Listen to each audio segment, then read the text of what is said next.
Back to my channel.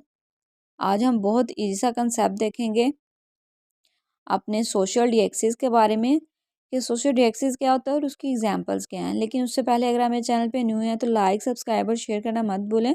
Start करते हैं social deixis से। Social deixis is when we use a term of addresses to indicate social or professional status.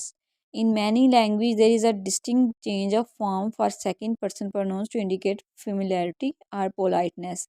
हमारा social डिएक्सिस क्या होता है कि हम सोशली जो हम किसी पर्सन को एड्रेस करने के लिए जो हम लैंग्वेज का जो हम वर्ड्स का यूज़ करते हैं, डिफरेंट हमारे पास जो वर्ड्स होते हैं हम उन्हें सोशल डिएक्सिस कहते हैं।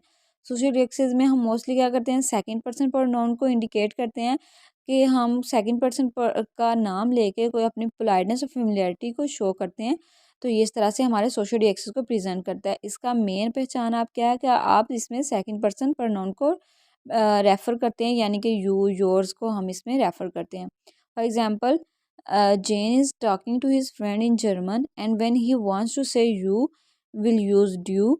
when he is talking to his professor or supervisor he will more likely address them with shy, यानी कि फॉर्मल यू। ये क्या होता है कि जब आप किसी भी पर्सन से अपने दोस्त से बात करें तो आप बहुत इनफॉर्मली होकर बात करेंगे, आप उसमें यू की जगह ड्यू यूज़ करेंगे। यानी कि आप क्या करते हैं कि इसमें पोलाइट नहीं होते, आप अपने फ्रेंड से बात कर रहे होते हैं। लेकिन आप प्रोफेशनली जब इसी वर्ड यू को यूज़ करेंगे तो आप इसके लिए क्या करेंगे, जर्मन लैंग्वेज में ही वर्ड यूज़ करेंगे, यानी कि वो भी यू को प्रेजेंट कर रहा होगा लेकिन वो हमारा पोलाइट लैंग्वेज में होगा। तो इस तरह से हम इसे सोशल डिएक्सिस के तौर पे यूज़ करेंगे।